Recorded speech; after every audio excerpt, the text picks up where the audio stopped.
just 1 second. Okay. I want to welcome everybody. Today is Wednesday, February 17th, 2021. Our presenter this evening is Professor Adam Rothman. Unfortunately, Professor Chatlin has taken ill and is awaiting a COVID test and can't join us this evening. So Adam is willing to fly solo and we'll be sure to give you all of our attention. Welcome everybody. Anybody who doesn't know me, my name is Daryl Cooperstock. Can everybody hear me okay? Okay. Tonight's session will be recorded and it'll be posted on the BEKI website at some point in the next couple of days. You can find it under the learning menu. It's the last option, which says it says online Schmooze recordings. I would like to apologize to anybody who's been looking for the recording of Steve Werland's session from last week, which was wonderful. Unfortunately, I forgot to press record. It's totally my fault. And boy, was I disappointed. So I've already pressed record, so it won't happen again, okay? There will be some screen sharing tonight. For everyone's sake, during our presentation, we ask that people remain muted, and I'll be monitoring for any background, distracting background noise. And I would like to ask you all to remain muted unless you are posing a question to our presenter. And at that point, I'll call on you. And then once you've asked your question, if you could press mute again, that would be really appreciated. As in the past, if you want to pose a question or a comment, please use the chat function. Send a message to me directly. I'll also be monitoring the rest of the chat, but it's going to get to me faster if you go directly. Just type in the word question or the word comment. Do not type in your full comment or question. That wastes your time. You won't be able to pay attention to Professor Rothman. And I will call on people exactly in the order in which your question or comment was submitted. If instead you use your raised hand in the corner, you know, your little icon, I already have 2 pages, 2 screens, so it's harder for me to keep track of that. So I would rather that you use the chat function if at all possible. Our Q&A tonight is going to come at the end of or rather following the presentation, but please feel free to send me your questions at any point at which they occur to you. And I will, as I said, I'll be making a list in the order in which those questions come in. Thank you very much, and take it away, Shoshana. I'm going to do a very brief hello and welcome to everyone. And I would like to make a special thank you to Jennifer, who's came up with the idea for this talk and also has really helped with many of our movies and talks about racial justice in America. And I feel like we're getting such a great and broad education. And I really appreciate your effort in this. And thank you, Adam, for being flexible and willing to do this on your own. You didn't have to do that, and it's really nice that you did. So I'm going to turn it over to Jennifer, who's going to introduce you, and then you'll have the floor.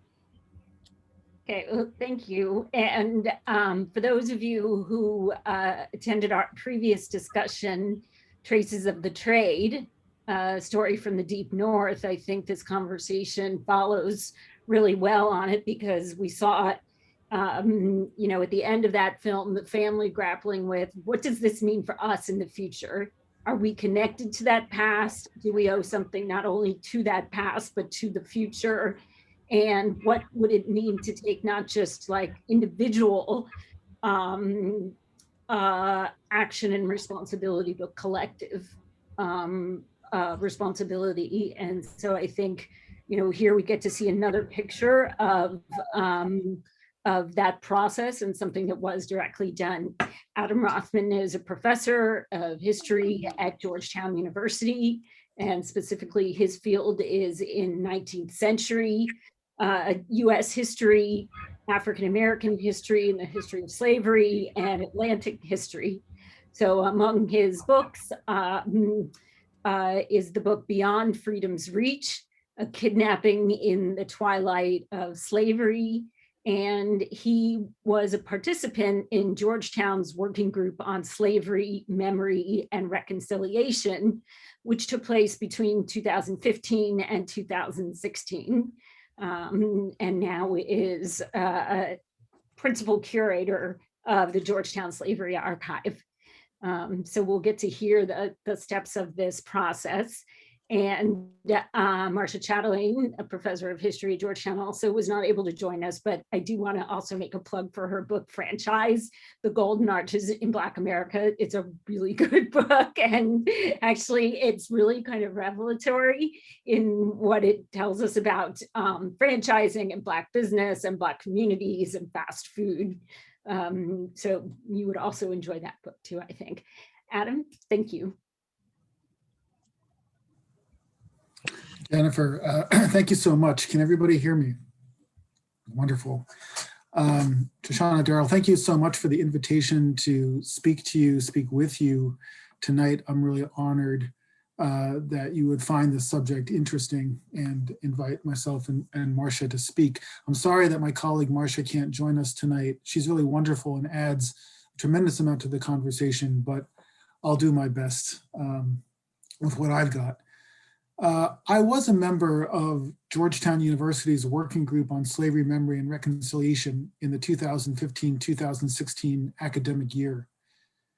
And it really transformed my teaching, my scholarship, and in many respects, my life. And I want to share some of that experience with you tonight. I'm going to talk about the three elements of the title of the working group: slavery, memory, and reconciliation. I'm going to talk to you about Georgetown's history of slavery to give you a sense of the lay of that history and its multiple dimensions. I'm going to talk about how we remember the history of slavery at Georgetown today, coming out of the efforts of the working group. And then I'm going to talk about some of the steps that Georgetown has taken towards the idea of repair, both reconciliation and reparations, what we've done and what we have not done as well. So that's the idea.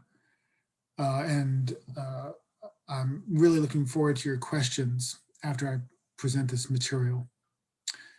So I'm going to share my screen because I have some images to show you. If I might interject just a note, for those people who need to broaden or reduce the size of the screen, the part of the screen that Adam is sharing, you'll see if you're on a laptop or a computer, that if you go to the right-hand side of where the slide is, there's a double line where your cursor would be, and you can just drag that either larger or smaller for whatever is convenient viewing for you. Excuse me, Adam, please continue. Oh, thanks so much. That's actually that's very helpful.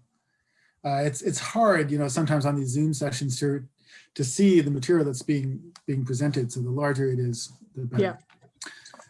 Okay.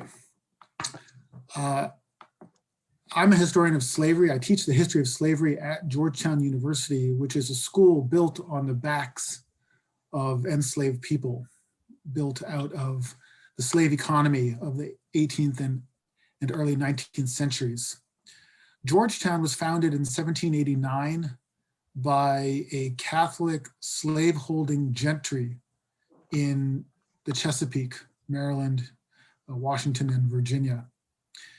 And I think to understand where that comes from, we have to go back pretty far in time, even before the founding of the colony of Maryland in 1634, because even before Maryland was founded, the Society of Jesus, the Jesuits, had been crisscrossing the globe in the Atlantic world.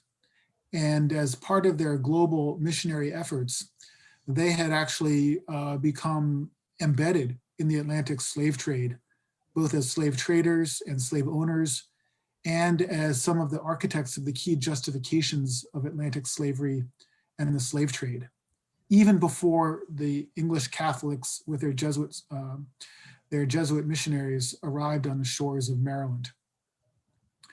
But here they did arrive, and the Jesuits, wherever they went, had to support themselves. So they rooted themselves in the local economy, which in the Chesapeake was tobacco.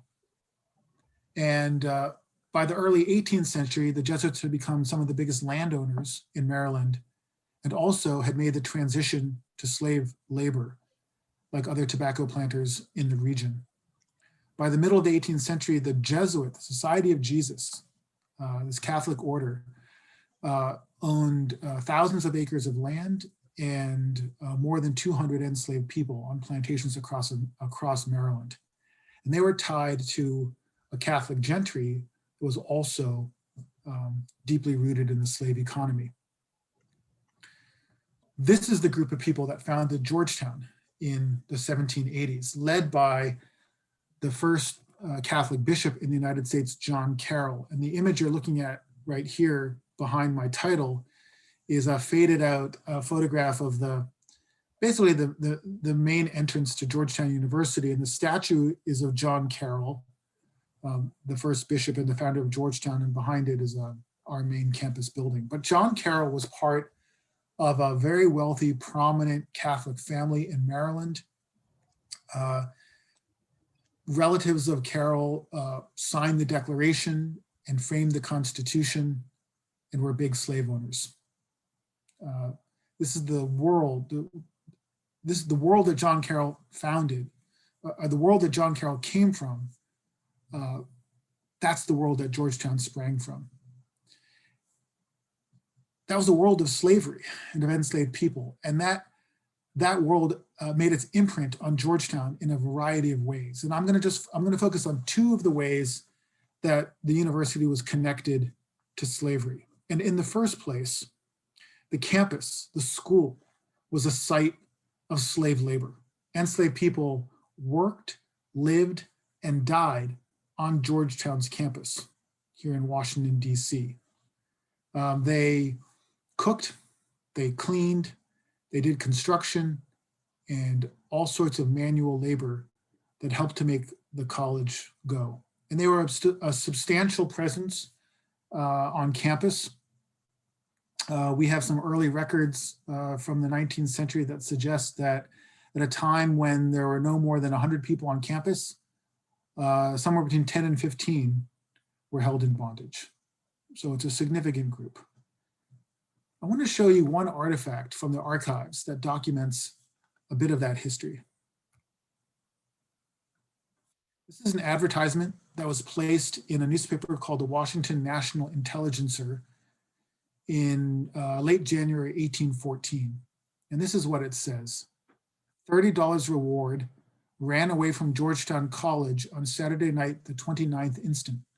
A Negro man named Isaac, about 23 years old, quite black complexion, about 5 feet 8 inches high. Had on when he went away, and then it goes on to describe the clothing he was wearing and brought with him. And then it says, he has learned to read tolerably well, and it is likely he may have procured a written pass. It is supposed that he has gone to Pennsylvania. He was raised at Mrs. Johnson's near Bryantown, Charles County. So in this record, a runaway ad, an ad seeking to recover this man and return him to slavery, we do get glimpses of who he might have been, some of his personal qualities, indeed his humanity. This document and many documents like it testify to the presence of enslaved people on Georgetown's campus, the system of control and policing that tried to keep them in their place, and their own aspirations for freedom. And I think all of those things are important. Georgetown employed slave labor from its very beginning.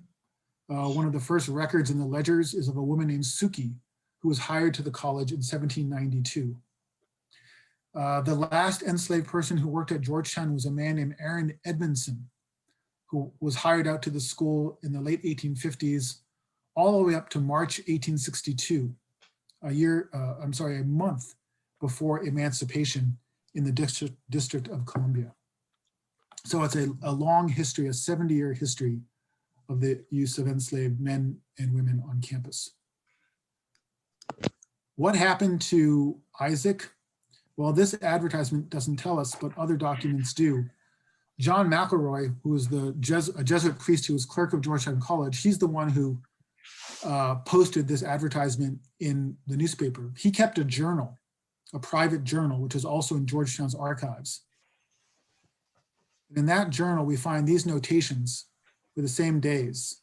He notes that Isaac ran away from the college. This is the 29th of January, 1814. And on the next day, he notes that Isaac was taken up and put in jail in Baltimore, and then sold by another priest, a Mr. Neal, to a man in Hartford County.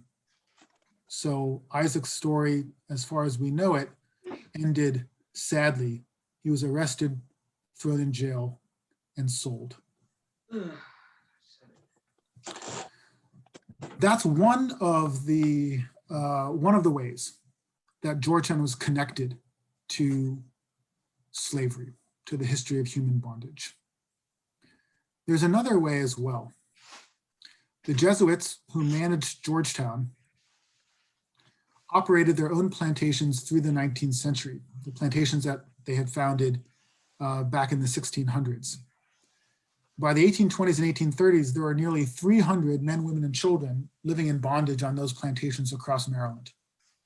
And when Georgetown was founded, the original model for the college was that these plantations, the profits from these plantations, would go to subsidize the education of free white men and boys at Georgetown. That was the idea. It's very clear from the records. But by the 1810s, just after the War of 1812, it had become clear that this business model was not functioning as intended. The Jesuit plantations were not profitable, and some of them were actually operating at a loss, accumulating debts, just as Georgetown College was also accumulating debts due to both the Jesuits' ambitions and their mismanagement.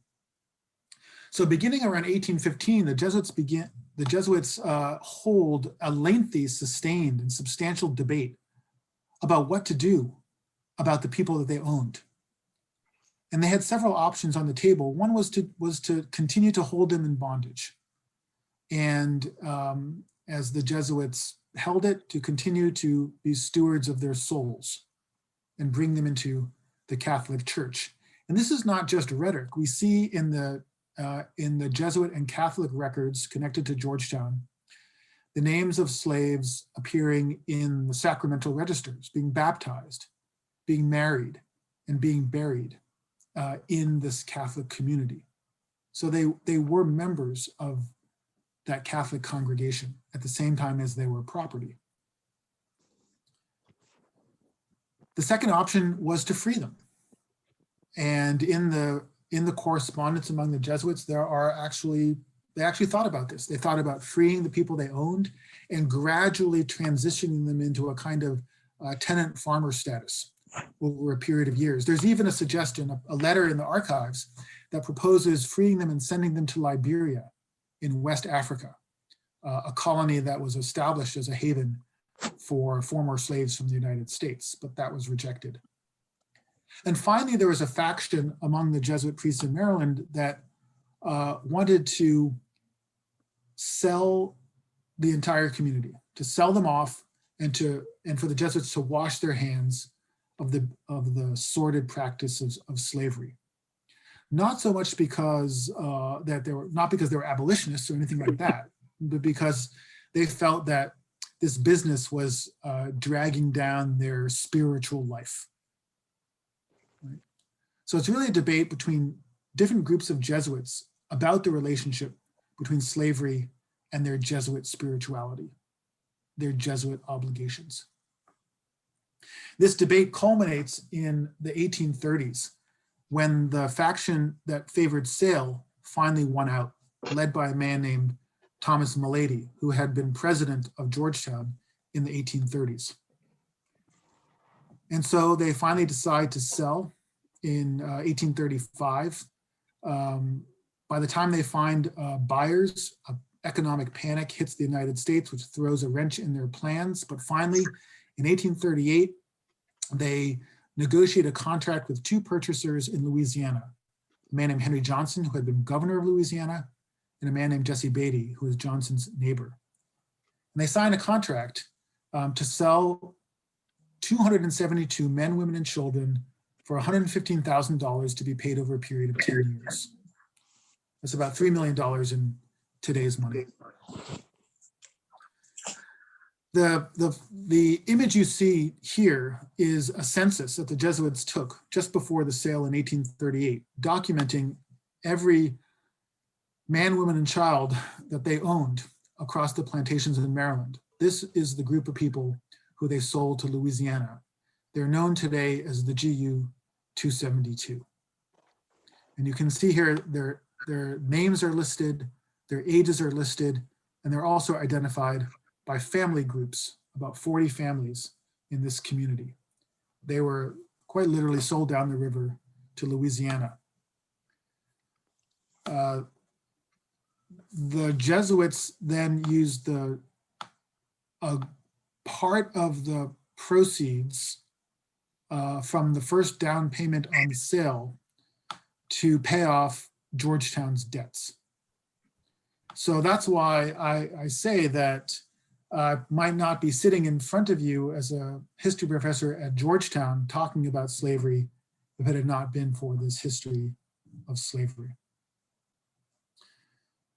There are other things to say about Georgetown's history and its connections to slavery, but these are the two major sets of issues: the campus connection to slavery and its relationship to the plantations in Maryland and the sale in 1838, which rescued the college from a crushing debt. That was the history. That is the history that President Jack DeGioia, the president of Georgetown, asked myself and about 15 other colleagues to research and to think about and to make a set of recommendations to the university in 2015 and 2016 about how our school could acknowledge this history and make it part of our identity as a school, to recognize it, to face it, to confront these things that happened.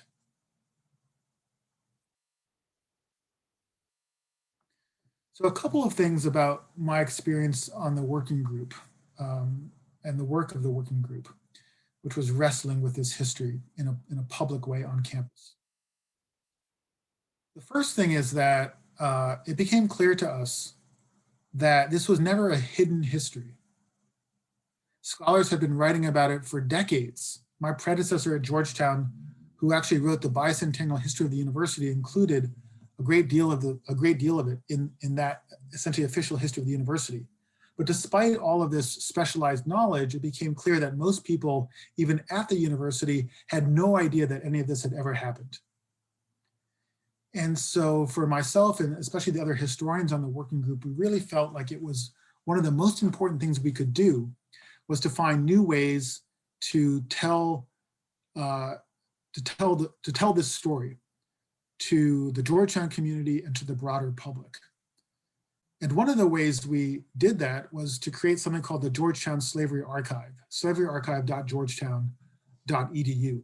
This is a website, and you see the front page of it here, that basically makes the historical record, the documentation of Georgetown's relationship to the Jesuits and slavery public for scholars, for students, for the media, and perhaps most notably for the descendants of the people who were owned and sold by the Maryland Jesuits. So this is an archive with more than 400 items on it by now, many of them drawn from Georgetown's own archives, but it also includes work by students across the university, podcasts and videos and different kinds of websites that tell this history in new ways. So that's one of the ways that that we've been wrestling with his history just to tell the story.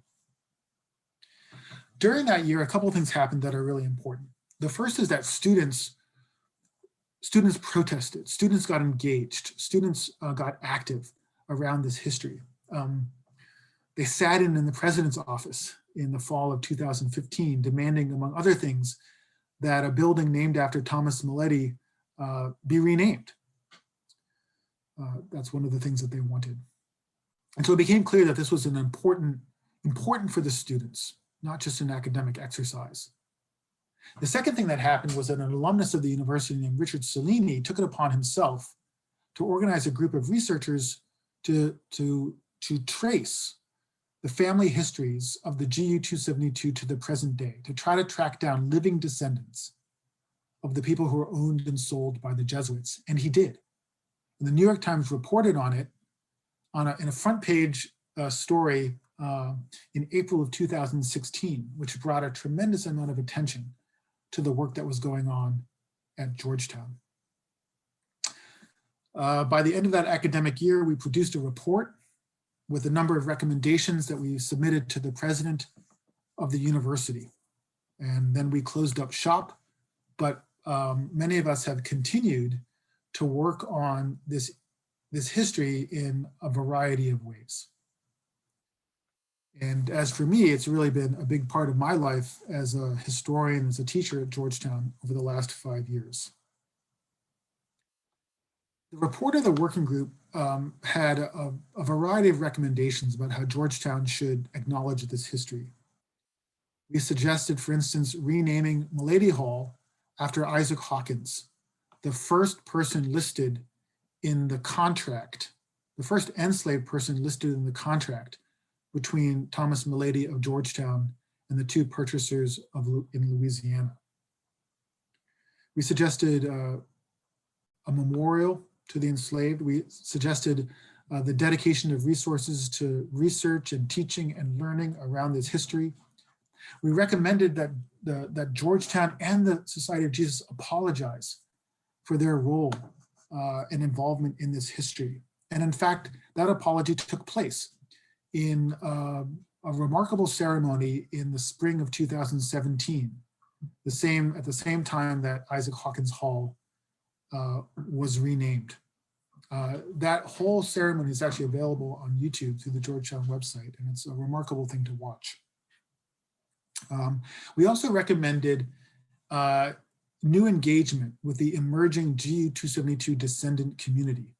And one of the things that's come out of that is that descendants of the GU-272 are now treated the same way that the children of alumni and faculty and staff are for purposes of admission to the university. So in other words, they're given legacy status.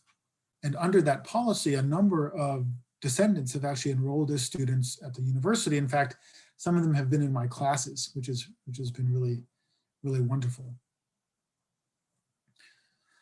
And since then, the university, the leadership of the university and leadership of the Jesuits has been working with different leaders of the GU-272 descendant community to try to find a common framework for moving forward together in light of all of this history. And it's a complicated process because there's a lot of different visions of what that should look like, including very robust forms of material reparation for the descendants.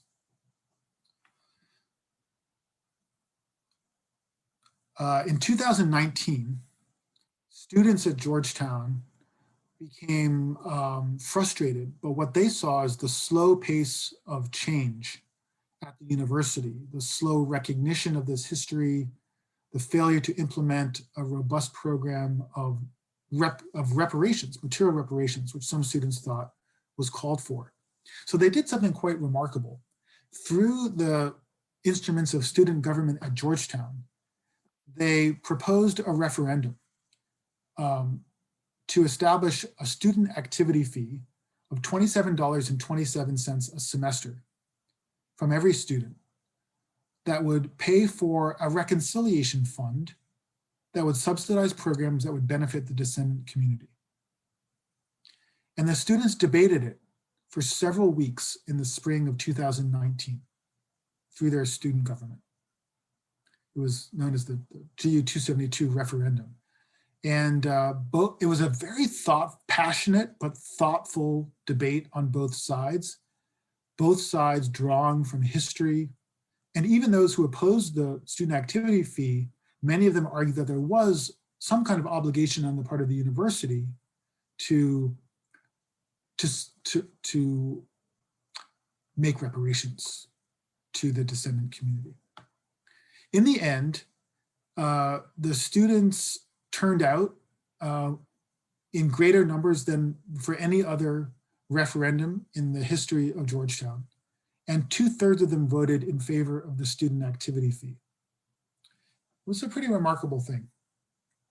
Now, that didn't make it actually happen. The university has not implemented the student activity fee, but the university has said that they will create a reconciliation fund that will subsidize programs to benefit members of the descendant community.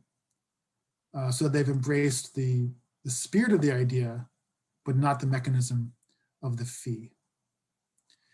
And that's kind of where we are today, still working through all of these issues, still discovering new aspects of the history, and still struggling with the proper ways to understand our own relationship to the past.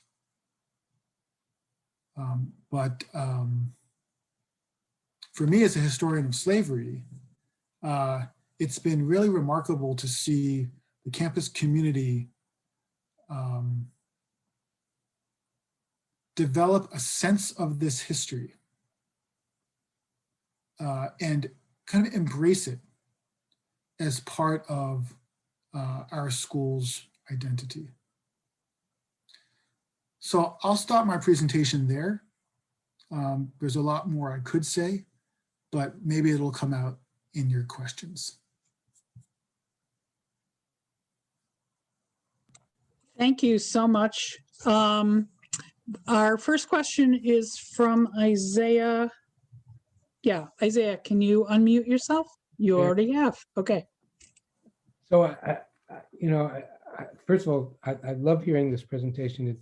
It's interesting to hear an institution such as Georgetown taking concrete steps to do something about this history. You talked about, I don't remember the exact number, but the amount of money for which the 272 slaves were sold, you gave an equivalent in modern funds. I'm curious, there were 272 people sold in, what, 1838, I think you said. How many descendants are there today? Do you know that? And, is there some outreach from Georgetown to them individually or as a group? Yeah, there's probably around 5,000 to 7,000 living descendants of the GU 272. I have to give most of the credit, or I have to give credit to the Georgetown Memory Project founded by Richard Cellini, an alumnus of Georgetown, for making the effort to begin the genealogical research to find them. It's not something the university did or the working group did. But a couple of things about that. First is that the reason why, actually the first person to make the connection between her own family and the history of the GU 272 is a woman named Patricia Bound Johnson, who is a descendant and is a genealogist out in the Pacific Northwest. And about 15 years ago, she started to look for her family's history, and actually was able to make the connection to Georgia 1990s. So she was the first person to make a connection. And I think more recently, especially because of the media attention that the story has gotten, a lot of people just reading the newspapers say, oh wait, I recognize that name, or I recognize that town. My grandmother was from that town. And they start to do a little digging, and lo and behold, discover that they are, descendants themselves. So one of the most remarkable things about this whole effort is how this GU 272 descendant community has formed and grown over the last 5 years. And the university does reach out to them when it becomes aware of people who have made that connection. There are organizations composed of members of the descendant community, and they have representatives and leaders who will communicate with Georgetown, who are involved in this process of negotiating with Georgetown. So it's a very diverse group, but they are self-organized. A follow-up question. How many undergraduate students are there at Georgetown today? That's a good question. You put me on the spot. I'm going to guess somewhere around 1,500. It might be more. I'm sorry. That's, you know what? I'm not going to, I shouldn't say off the top of my head because I'm not sure. It's got to be more than that, but it's a few thousand. Let's put it that way. Thanks. Thanks, Isaiah. Our next comment, I think we have a comment. Is that from Rob or Joanne? Rob. You're on mute, Rob.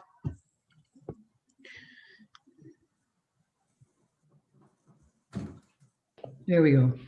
It's actually turning more into a question. Hi, Okay. Adam. Hi, Rob. Good to see you. Yeah, this is nice. I was at Yale at the Gilder Lehrman Center for the Study of Slavery, Resistance, and Abolition when the graduate students published a pamphlet in connection with the union contract negotiations called Slavery, Yale and Slavery. Yep, I know it well. First of the universities that came to encounter their history in this way, and it was not something that it was thrust upon them, let us say, rather than something that they went out to find out of a sense of reconciliation. Fortunately, the Gilder Lehrman Center had been founded already, and so that was something that we could engage in. But what I found, I think it was sort of the feeling of most of the people involved with it was that episode launched. It was. I can imagine what life was like for you when the front page of the New York Times carried the story.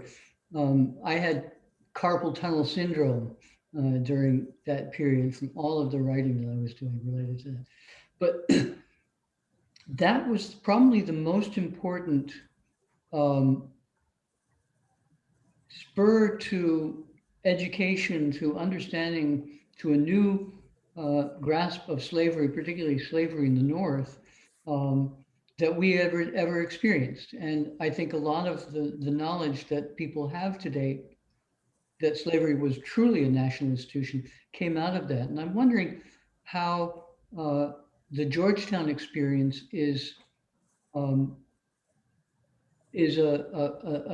national force for education about slavery beyond the campus and the state. Thank you, Rob. Yeah, the Yale report was really a landmark. The Yale graduate student report, I should say, was really a landmark.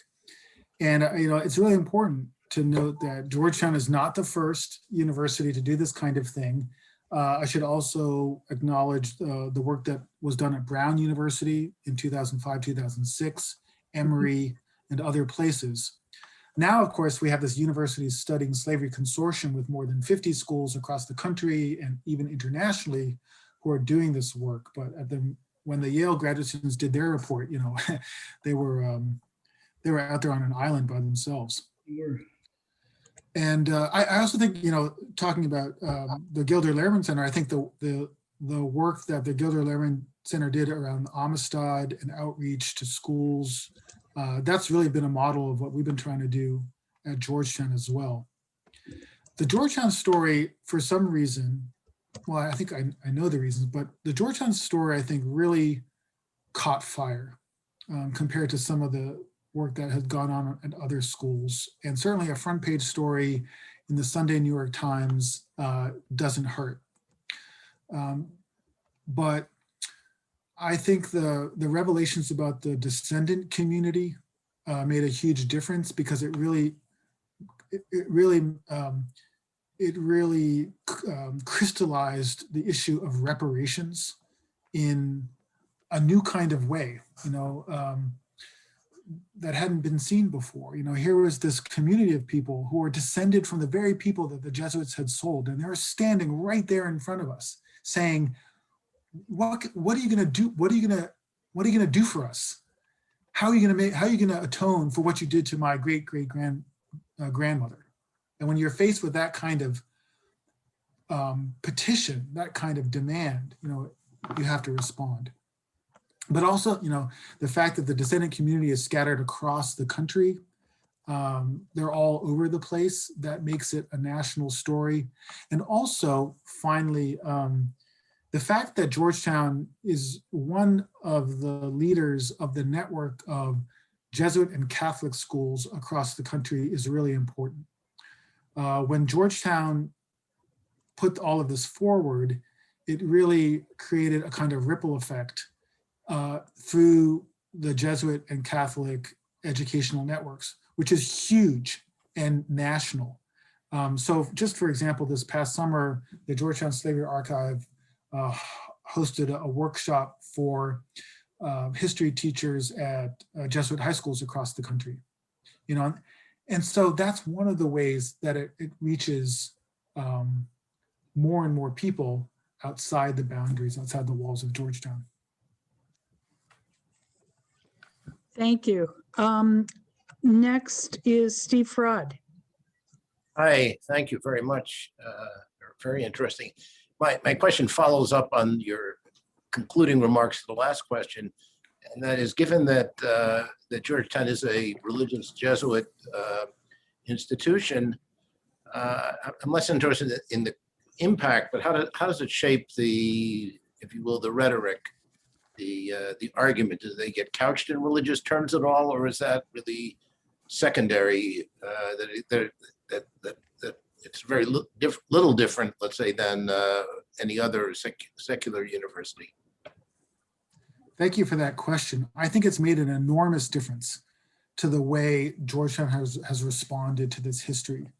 A lot. If you read the report, if you watch the liturgy of contrition, hope, and remembrance that was held at Georgetown in April of 2017, it is very much couched in the language and ritual of Catholic and Jesuit tradition. Arguments about sin and repentance are central to the rhetoric around reconciliation.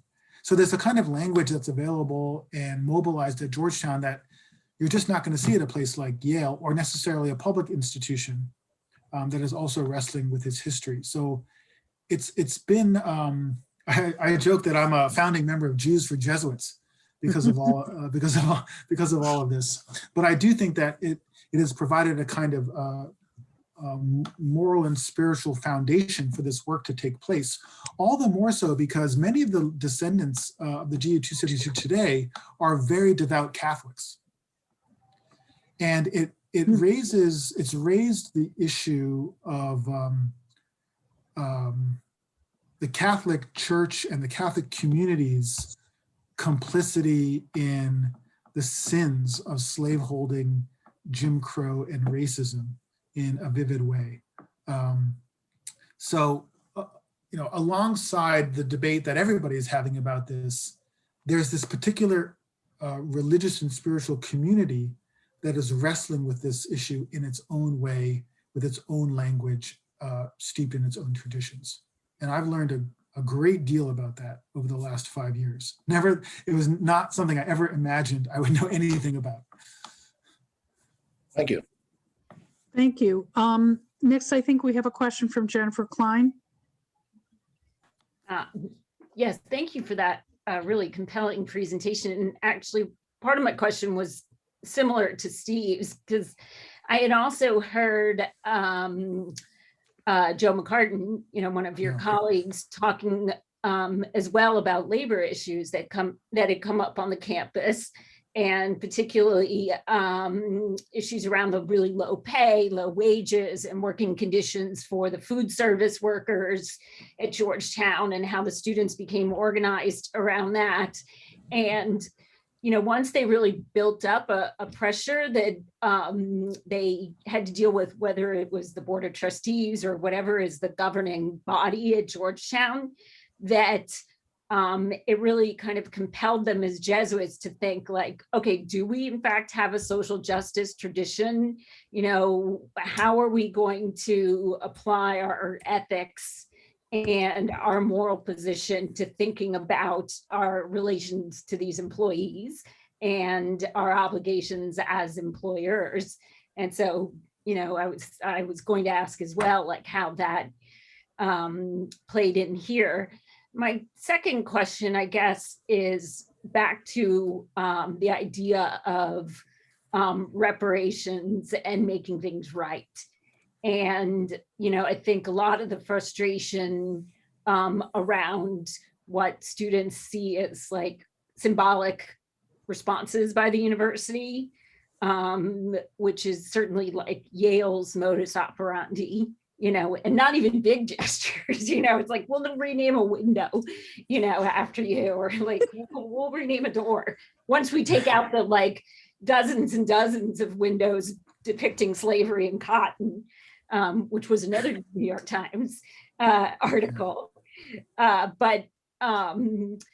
So if we think about, the major problem right now of, our huge gap in socioeconomic equality, and how we confront these issues of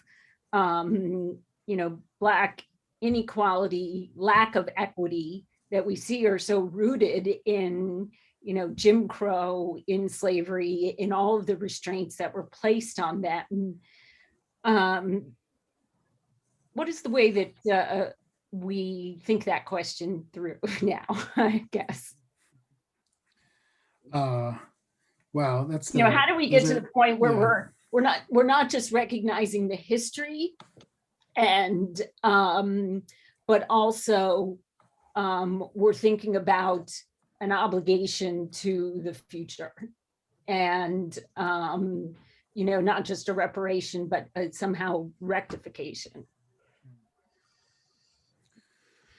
Well, that question, actually both elements of your question, I think get at the kind of underlying debate about whether or not reparations is the right response, or an adequate response, or an effective response to the problem of inequality in American society today. That's a debate, that's its own debate, I do think that looking at Georgetown's history of slavery and this slightly more, this more distant history of slavery in the 18th and 19th centuries, one thing the students are always pressing for is connections to the present. Like, how does this matter now? As a historian, I actually sometimes push back against that, and let's consider the past on its own terms. But even in the working group report, we argue that one of the ways to respond to this history, to kind of embrace and acknowledge this history, is to think about the contemporary analogs of slavery and Jim Crow and racism and different forms of terror and inequality, or to put it another way, the Jesuits really missed something in 1838. There was something they couldn't see, or if they saw it, they didn't have the somehow the moral courage to act on it. I mean, they had a blind spot. So one way to think about this history is to use it to inspire us to figure out what our blind spots are today. What are we not seeing? What is sort of beyond our moral horizon? And I think that's one place where the students' advocacy for low-wage workers on campus is highly relevant and connected. Like, these students are saying, this is part of our blind spot as a wealthy, liberal, educational institution. And we need to see those people. And I would like to think that some of those student activists have been inspired by the historical research into slavery. I think some of them have. Maybe it wasn't necessary. Maybe they would have seen it anyway. But I think that's the kind of imaginative leap that can really, that can be a very creative way of using history to inspire social movements in the present.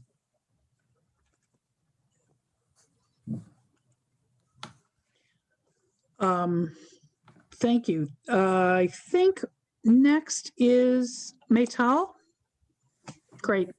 And thank you for the presentation, especially that last answer, I think gives us a Yes. lot to wrestle with. My question is about the forming of the committee initially by the president. What was his motivation? Was something happening on campus? Did he just decide this was the time? Yeah, thank you. Yeah. So there was an immediate kind of pretext for the, an immediate reason for the formation of the committee, and then a broader context. The immediate reason was Mulady Hall had just been renovated and was about to reopen. And Mulady, of course, is really the architect of the 1838 sale. President DeGioia has been at the university a long time. He got a PhD there in moral philosophy. He knows the history of the university. He knew who Mulady was, and I think he wanted to use the reopening of that building as an opportunity to think through this history. Now, why was it such an opportunity? Well, in what was going on in the summer of 2015, this was after the shooting of Michael Brown in Ferguson. That summer, there had been the massacre at Mother Emanuel Church in Charleston. Black Lives Matter protests were erupting across the country, including at college campuses like the University of Missouri. And I think all of that helped to motivate President DeGioia to form this committee. He saw it as a moment of reckoning that the university could support. Craig Stephen Wilder's book Ebony and Ivy about slavery and the elite northern colleges like Yale had just come out in 2013, I think. So there was kind of a growing scholarly foundation for this kind of work. So all of those things together, I think, are what compelled him to form the working group. There wasn't necessarily protests happening on campus. The students weren't asking for it, for instance. Well, the year before, one student at Georgetown had written a series of great essays in the student newspaper about Georgetown, the Jesuits, and slavery, which had put the issue sort of back on the radar of a new generation of students. But there hadn't been student protests yet. The student protests actually came after the formation of the working group. There are some folks get this chronology a little confused. But I do think student activism was extremely important for mobilizing and accelerating the whole inquiry at Georgetown and making it clear that the students were really invested in the issue, and they thought that it was quite urgent and part of a broader set of questions about racial justice that they saw, around them. Thank you. Shoshana, please. Thank you, Maytal. Thank you so much. I'm always amazed when we have these talks, and particularly this one, at how little I know. And I'm old now, and I've been to a bunch of different schools, and I studied a lot of history, American history, and I know that slavery is bad and blah, blah, blah, blah, blah, but the nitty gritty of what went on in this country. And one of the things you mentioned was about, what do we do how do we change this in the future? And what I keep thinking about is education, and not just in college, because that's obviously very important, and kids are very ready at that point to take on these issues. But even before that, to understand that so many of our institutions were infused with slavery and what that meant for the white people and for the Black people, and how that then created like a chronic inequality in this country. So I don't know if you have any thoughts about how do you get the message in a way that makes sense to younger people, so that it's just part of what we know as we grow up. It's like the part of our history in this country. Yeah. So I would say two things. First of all, you really need a commitment at the secondary school level to teach this history in a serious way, not to sweep it under the rug, not to cover it in platitudes, not to tell feel-good stories about the Underground Railroad and things like that. And in a lot of places in this country, there just isn't the political will to tell that kind of story about our history. So that has to change. And I have no magic solution for doing that. I mean, we all know how controversial these histories are. Some of you may have been following the kind of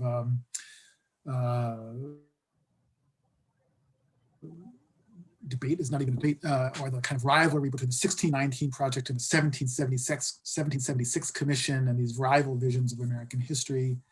It's hard to reconcile those. So those of us who pushing the importance of it. The second thing I think we have to do is find new ways to tell these stories. We can't rely on textbooks. People don't read textbooks anymore.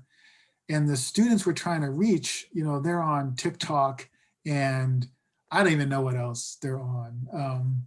But we've been experimenting, and there are all these like new digital tools that we can use to tell stories from history. I have a good friend at the University of Nebraska, Lincoln, Will Thomas, who's been doing this series of animated films based on true stories from the history of slavery. And they're incredible, and they're powerful, and they're very watchable as well. So I just think we need to put our creative juices to the task of telling these stories in ways that really reach people using new media. And I think that might help. That might help it sink in. Thanks, Shoshana. I think, Judy, you had a comment? Can you unmute yourself? Okay. There. Hi, thanks. Yeah, I wanted to circle back around to what we were talking about what in the moment, recognizing, like in 1838, what Georgetown could have done at that point. And when you're in the moment, recognizing it, not only looking towards the future, but not missing an opportunity right now. And it just coincidentally happened that a couple of hours ago, I noticed, again, social media, an Instagram post by a friend of my younger daughter's, who is an African-American, an emergency room doctor in New York. And so he's had, probably one of the worst years of his life, dealing with COVID and George Floyd and out in the streets and everything that's happened this year. And he was interviewed last June by Vice, one of the news organizations, and was re-interviewed today as a follow-up about the vaccination rollout. And Stephen's been out there. His name is Stephen McDonald, and I would actually recommend, if any of you wants to look at his interview with Vice, it's at vice.com, just go on, it was on today. And what Stephen was talking about, not only, he was outraged and just distraught about the higher infection and death rates among African Americans from COVID. He's now sort of brought it forward to, what do we do now in terms of looking at the vaccination rollout, and that the vaccination rollout is a form of could be right now a form of reparations. And he explicitly said that. So it was very interesting that this was about 2 hours ago that he was talking about, in this moment, we have a moment to correct something that, that's been called people of color have pre-existing medical conditions, that have caused the greater illness and death rates. Well, they're not pre-existing, they are existing, and they're existing because of all the historical stuff that we've been talking about that results from enslavement and Jim Crow, in terms of the conditions that housing, food insecurity, everything, health inadequacy, that leads to the greater infection in COVID and death rate. And so it was very interesting. Just, I wanted to circle back to talking about not missing a moment right now that we're in, similar to 1838, that there are ways right now that we could be looking at situations as a form of reparations, or call it that. And Stephen has some very interesting ideas about vaccination rollout, and giving priority to African Americans and African American communities in the rollout of vaccinations and stuff like that. So it was an interesting thing to think about in the context of what we've been talking tonight about, what you can do right now, not only teach and education for the future, but what we can do right now. So that's all. Thank you, Judy. I think Jennifer had a follow-up. Well, yeah, I wanted to respond to what we think about when we talk about education and learning, and broadening that to also encompass exposure to other people's social experience, and understanding what other people's daily lives are. And this was one of the things I also heard from the Georgetown students on that low-wage workers campaign. Back in the days when we could get together with people face to face. But the Georgetown students talked about how, part of, becoming allies in that workers campaign was to actually become friends with these workers, to understand what their actual, living conditions were. They went to people's apartments. They had dinner, at their apartments. The students did the babysitting for, those people's children. And that this was, this was key to their actual learning and understanding about what the struggles were for people. And, that it wasn't just simply a matter of, not working hard enough, or not seeking to advance oneself or something like that, that they, what did it really mean to become an ally with people in a social struggle? And it had to mean crossing boundaries and exchanging social experiences and interactions, and that's as much as what learning meant and education meant as doing the reading. So, and that did also have the transformative impact on everybody that could push that campaign forward. Thank you. I don't have anybody else lined up. Is there anybody else who had a comment or question? Otherwise, I had a couple things myself, if I may. You mentioned early on about the Georgetown community wrestling with all of this publicly. And I was curious as to what that meant, that they were wrestling with it then publicly. How was this initiative altogether, not rolled out as an initiative, but how was it? How was the student body informed? How was the donor base informed?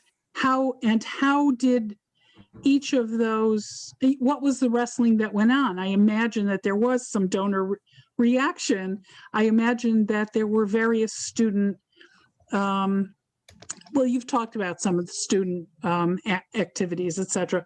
I'm curious about how that wrestling manifested itself. And also, curiously, last night on the PBS NewsHour, there was a report about both Brown and UVA's initiatives in this same direction. And they were mentioning that there was a consortium of about 70 universities, not just in the US, but in other countries also, who are working on this. And my question having to do with that is, even though it's a consortium, I mean, because it's a consortium, I would imagine there is information exchange, but to what degree is each of these university initiatives insular to their own particular experience, or is there a real sharing among the various institutions and some common ground so that it's not each institution working on its own, but it's more of a movement together toward reconciliation and etc.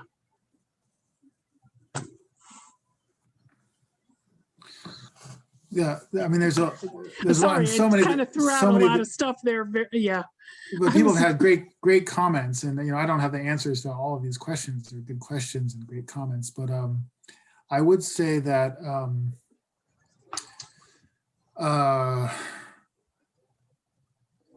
in terms of just the public aspect of what was going on at Georgetown, I mean by that really a lot of people were looking to Georgetown to see what would happen. We're constantly, being covered by the press, by the Washington Post and the New York Times. We're kind of always curious about what's the latest news from Georgetown. How are these things going? How's the relationship with the dissident community coming along? What are the students doing these days? So there's just a lot of exposure. Fishbowl.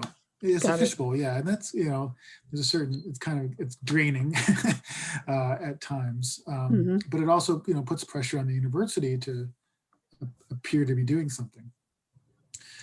There, at Georgetown there's the Slavery Memory and Reconciliation Initiative has a website, slavery.georgetown.edu, where events are posted and communications from the president are posted and things like that. So that's one of the ways that the work is being communicated. But I do feel like communication is a problem for a lot of these initiatives, because even today, a lot of students really don't know what's going on around slavery memory and reconciliation at Georgetown. They don't know what's happening with the relationship with the dissenting community, and that's a source of frustration and curiosity. I'm actually teaching a course called Facing Georgetown's History at Georgetown this semester, and there was incredible demand.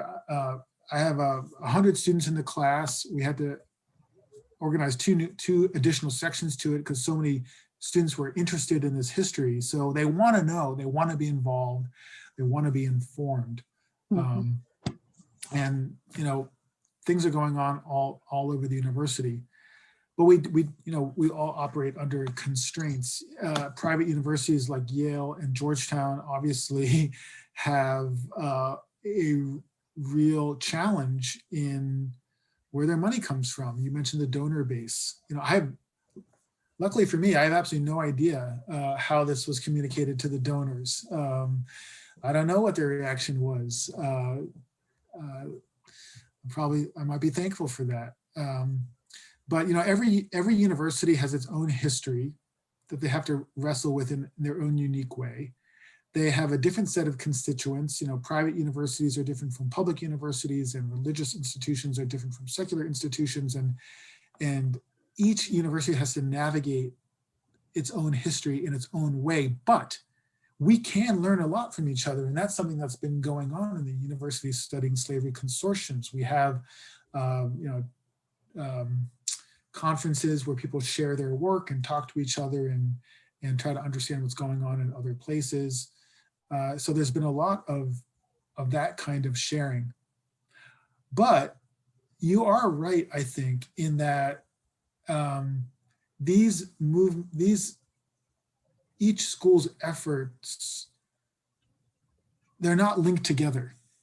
You know, they haven't yet formed what you might really call a movement to press for something like reparations, if that was the end goal. You know, that hasn't developed yet. There are people who think that would be a good idea, other people maybe not. But yeah, right now it's like scattered. Whether it coalesces into something remains to be seen. Thank you. Appreciate it. I think that's it. I think that was the end of the questions that were submitted, and I really appreciate it. Shoshana, I'll turn it over to you to Thank you so much for the wrap work up. you're doing, and also for coming and speaking with us tonight. I know you're busy and tired and have a lot going on, and your presentation was really informative and obviously something that we're all really interested in. So thank you very much. I also want to let people know that next week we're going to do like a totally different kind of schmooze. We're having comedy on Wednesday night at 7 o'clock, a comic named Bob Alper that Rachel Bashevkin found for us, I believe. And so to get you in the mood for Purim and to lift some of the heaviness that we've all been living with for the past year, come and laugh next Wednesday evening at 8 o'clock. And that's it. And thank you everyone for coming. It's always great to see everyone's faces, including the people we've not seen before. Thank you for joining us. Oh, and there's even a cat that we can say thank you. Thanks, everyone. Thank you so Thank much, you. Adam. Yeah, thank you so much. That was great. Thank you.